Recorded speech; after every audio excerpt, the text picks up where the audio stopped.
There's also lack of evidentiary basis on which a genuine consensus, scientific consensus, could have formed.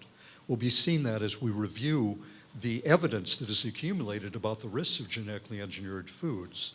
And one of the very telling studies that was done, it was a review of 8 scientific reviews that had been performed on genetically engineered foods. It was performed by Sheldon Krimsky, a professor at Tufts University, and it was published in a peer-reviewed journal in 2015. And it was titled, whoops, I was going backwards, excuse me. Here we go. His review article was titled An Illusory Consensus Behind GMO Health Assessment.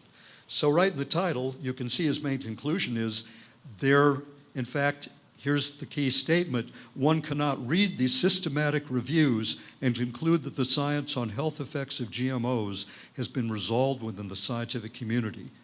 So not only did he say, not only is it clear that there's never been a scientific consensus, according to Krimsky's analysis, there couldn't have been a genuine one based on the evidence at hand, because there's too much evidence of risk.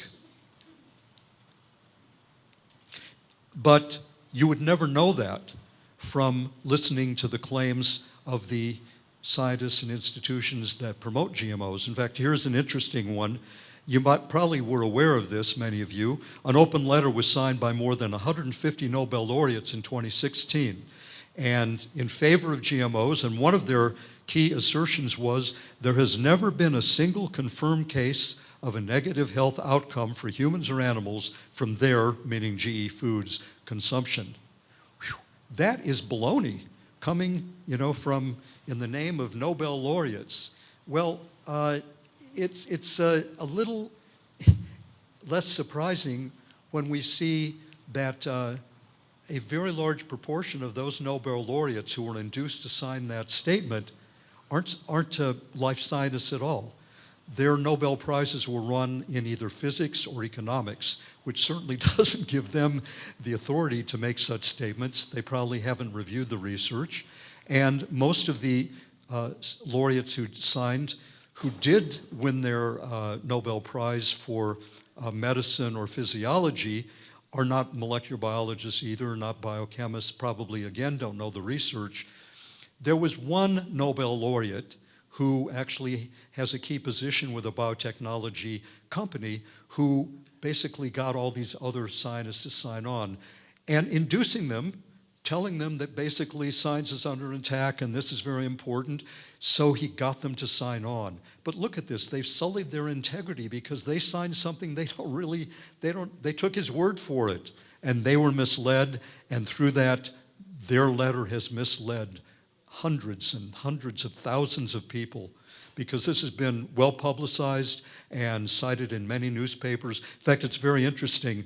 It was publicized to the world at a press conference at the National Press Club in Washington, D.C., and that biologist who organized it all, he was helped at that with a former PR person from Monsanto who was then moved on to having his own PR firm.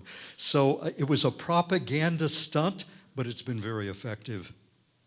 Very typical, too, of the kinds of misrepresentations, because, as we'll see, you don't have to look far to find negative results from the consumption of GM foods by test animals.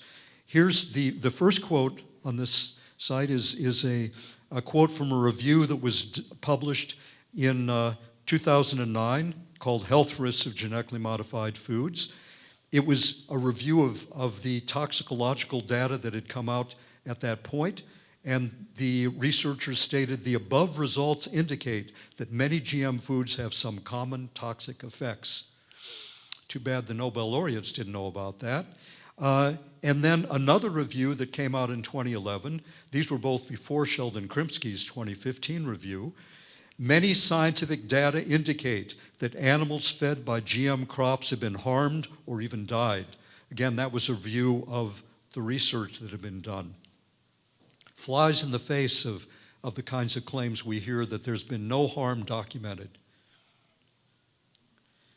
Now, the UK's Royal Society, the oldest and most prestigious, or one of the most oldest and most prestigious scientific organizations in the world, has been a great proponent of GMOs. And one of their statements that came out in a publication released in May 2016 is there has been no evidence of ill effects linked to the consumption of any approved GM crop. Well, actually there has. There has been such evidence. For one thing, a review of the data from 19 feeding studies on GE soy and corn varieties that comprise 83% of the GE foods that people have been regularly eating was published in 2011. Here are the findings, the main findings. 9%, now remember, these were foods that had already gone through the regulatory process and people have been eating usually many times, in many instances for many years. 9% of the measured parameters, including blood and urine biochemistry and organ weights, were significantly disrupted in the animals that had eaten the GE food. And the greatest disturbances were to the kidneys of the males and the livers of the females. Now, the researchers emphasized that because the livers and the kidneys are, quote, the major reactive organs, unquote, in cases of chronic food toxicity, these results should be viewed as danger signs. Unfortunately, that was something the regulators in the EU and other countries hadn't done. They let these foods fly through and, onto the market. They didn't view those as danger signs.